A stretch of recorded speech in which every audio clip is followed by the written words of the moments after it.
Welcome back to the Deep Dive. It is February 5th, 2026.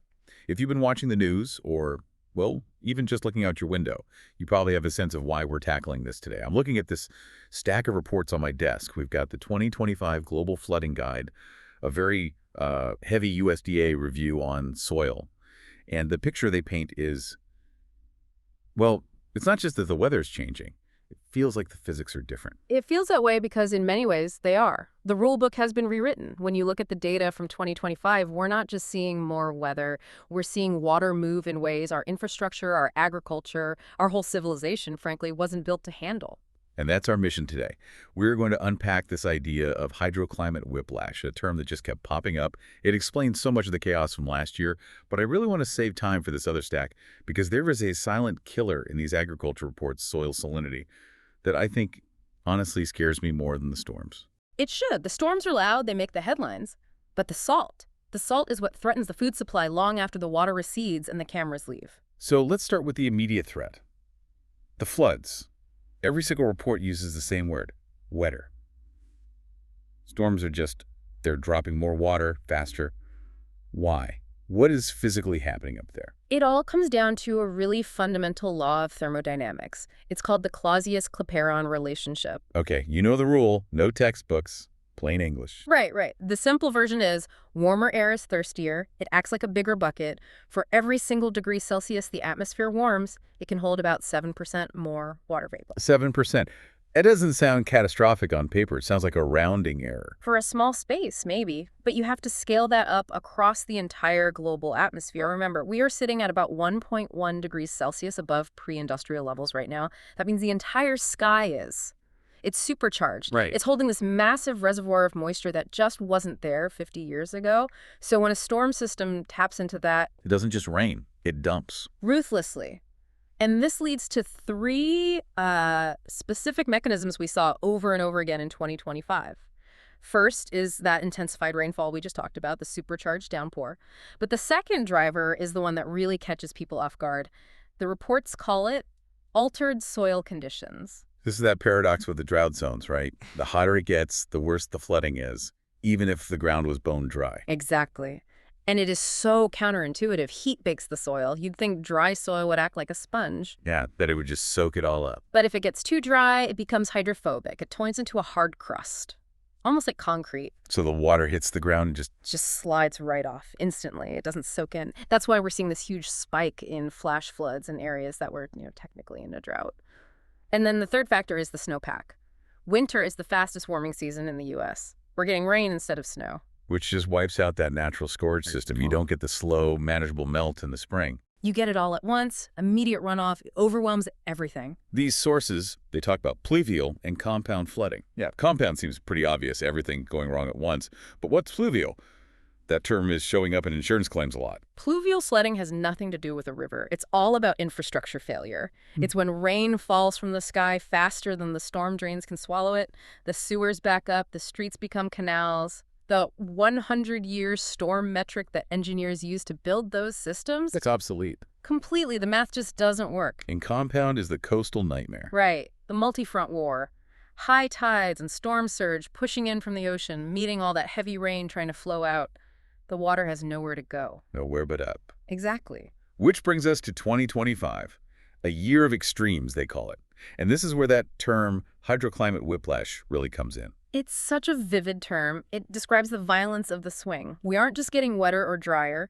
We are snapping back and forth between those extremes so fast that ecosystems and people just can't keep up. The Los Angeles wildfires in January 25. That feels like a tragic but perfect example. Costliest fire on record. Over $60 billion in damages, 31 deaths. But how is a fire about water whiplash? Because the disaster started with rain. The analysis from Climate Central shows we had this period of intense moisture right before the fire season. That rain. It was a double-edged sword. It ended the immediate drought, sure, but it also spurred this massive growth of vegetation, grasses, brush. It built the fuel. It built a tinderbox. Then the pendulum swung hard the other way. Extreme heat dried all that new growth out. So when the Santa Ana winds came, the fuel load was just unprecedented. The wet period created the disaster for the dry period. And then the pendulum swung back again in October. Hurricane Melissa. A Category 5, strongest of the year. Reading about the damage in Jamaica, Yeah. it's hard to process. 41% of their GDP gone. An entire economy broken by one storm. It's a collapse, a full-on economic collapse from one event. And the attribution science in the report is crystal clear.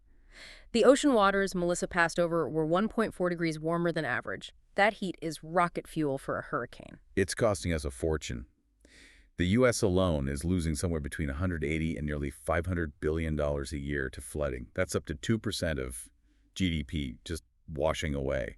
But this is the stat that made me stop. The Nature piece calls it the settlement paradox. It's the most baffling data point in the entire stack. We know the water's coming. Yeah. We know what it costs. And yet, between 1985 and 2015, human settlements in flood-prone areas went up by 122%.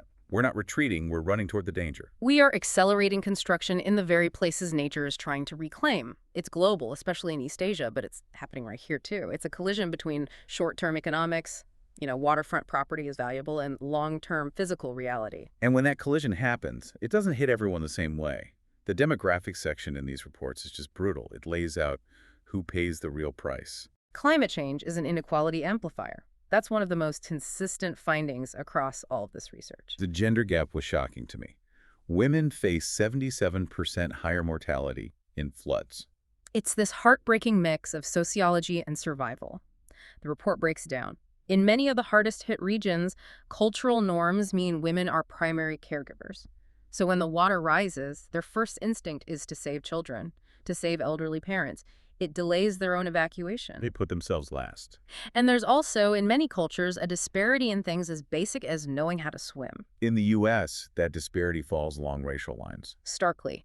The projections show that by 2050, Black communities in the U.S. are going to see their flood risk increase at twice the rate of white areas. Twice the rate. And this isn't random, this is history. It's the legacy of redlining and zoning laws that pushed marginalized communities into low-lying, less desirable land that is now on the front lines. And it's not just homes. It's our critical infrastructure. 25% of it, hospitals, power plants, airports, is at risk of going under. Can you imagine? A flood hits, the ambulance can't get to you because the roads are impassable, and the hospital has no power anyway because its substation is underwater. That's the cascading failure that keeps emergency managers up at night. Okay, I want to pivot. We've talked about the violence of too much water, but there's this other story buried in this dense USDA report.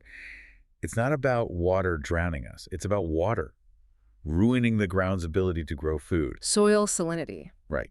Most people hear salt and think of the ocean, but this is talking about salt in, Iowa or Minnesota, hundreds of miles from a coast. How does that happen? What's the mechanism? The process is called capillary rise. Oh. The best way to think about it is, imagine the soil is the wick in an old oil lamp. Okay, got it. So you have the water table underground. In a lot of farmland, that groundwater is naturally full of dissolved salts and minerals. When that water table gets shallow, say less than 2 meters deep, the dry soil above it starts to wick that salty water up to the surface. The water evaporates. But the salt stays behind. The salt stays behind. It forms this toxic crust right in the root zone. And this is where the biology gets really cruel. If the salt concentration gets too high, it messes with the osmotic pressure. In simple terms, the plant can't drink, the soil can be damp, but the plant dies of thirst. That is terrifying. Dying of thirst in a glass of water. And the reports highlight this tale of two valleys, which shows how it happens in both extremes, too dry and too wet. This is the whiplash again. It gets you coming and going. You take the San Joaquin Valley in California. During the big drought, 2011 to 2015, farmers didn't have fresh surface water, so they just let fields go fallow. They stopped watering them. Which means they stopped flushing the soil. Without that fresh water pushing the salts down, that wicking effect just took over. The salt crept up from below. There's one water district in the report. They saw thousands of hectares go from healthy soil to highly saline, just from sitting empty. So doing nothing during a drought ruins the soil. But then you have the Red River Valley in Minnesota. Totally opposite problem. Decades of above-average rain. So how does too much rain cause salt? I feel like it should wash it away. You'd think so. But in that area's specific geology, all that extra rain just raised the water table. It's like the ocean beneath their feet got higher. As that salty groundwater rose into the root zone, it brought all the poison up with it. So drought pulls the salt up, and floods push the salt up. That is the insidious nature of this whiplash. Both extremes lead to the exact same devastating result. And this isn't just a U.S. problem. The data from Bangladesh, Gaza, Hmm. it's an existential threat there. In Bangladesh, it's a triple threat. You have sea level rise pushing saltwater inland. At the same time, farmers are overpumping the fresh groundwater, which creates a vacuum that sucks more saltwater into the aquifers. Saltwater intrusion. Yeah, and rice yields are plummeting. We are watching one of the world's great breadbaskets being slowly poisoned from the ground up. It feels overwhelming. Supercharged storms, whiplash fires, the soil turning on us. But let's look at the response. This deep dive isn't just about the problem. What's working? There is a really interesting pivot happening, and it's highlighted in the engineering sections here. We're finally moving away from just gray infrastructure, concrete walls and pipes, to green infrastructure. Nature-based solutions. We're realizing nature had this solved millions of years ago. Take wetlands. We spent a century draining them. But it turns out a single acre of wetland can hold up to 1.5 million gallons of floodwater. It's a natural sponge. It's a self-repairing sponge. Or mangroves on the coast, they can reduce wave energy by 70%. We're finally starting to restore these things instead of just building a concrete wall that's going to crack anyway. I saw Philadelphia's Green City Clean Waters program mentioned. That seemed massive. It is, and it's a brilliant example of urban adaptation. Instead of digging up the city to build bigger pipes, which cost billions, they're ripping up pavement, they're building rain gardens, using permeable streets, they're trying to make the city act like a forest floor again. And you have to talk about the Dutch. Their whole philosophy has shifted, hasn't it? Completely. For centuries, it was hold the line, build the dike higher, fight the sea. But they realized that when a high dike eventually fails, and they always do eventually, the disaster is absolute. So now their policy is room for the river. They're accepting it. Strategic acceptance. They are lowering dikes in some places, creating spillways. They are giving the river space to flood safely on their terms instead of waiting for it to break down the door. It's a psychological shift, not just an engineering one. But, and we have to address this, we're recording in early 2026. These reports highlight this massive disconnect in the U.S. between the science and the policy. It's a divergence, yeah. The physical risks are escalating. The physics are not negotiable. But politically, we're seeing a rollback. The report notes the reversal of major 2021-2022 climate policies and, of course, the impending withdrawal from the Paris Agreement this very month. So at the exact moment the physics are kicking into high gear, the policy's checking out. It creates a really dangerous gap. We have the solutions, we know what works, but without policy to fund them and scale them up, we're basically betting that we can ignore the physics and, well, physics always wins. Physics always wins. It really does. We have covered so much ground, from the supercharged atmosphere to the LA fires down to the salt-choking plant roots. Yeah. For the person listening, maybe they don't live in a flood zone. Maybe they're not a farmer. Why does this matter to them? Because you eat. If the San Joaquin Valley salts up, the price of your food goes up. If the global rice supply is threatened, the entire food market gets unstable. If supply chains flood, the shelves go empty. It's about stability. The map of what's safe is being redrawn under our feet. It touches everything. It does. And I want to leave you with one thought, to go back to that settlement paradox we talked about. That 122% increase in building in danger zones. Right. If we know the water is coming, and we know the cost is measured in billions of dollars and in human lives, why do we still define development as pouring more concrete? At what point do we have to ask, are we building a future or are we just building future ruins? Future ruins. That is a haunting thought to end on, but I think it's the right one. Thank you for walking us through all of this today. My pleasure. And thank you for listening. This has been The Deep Dive. We'll see you next time.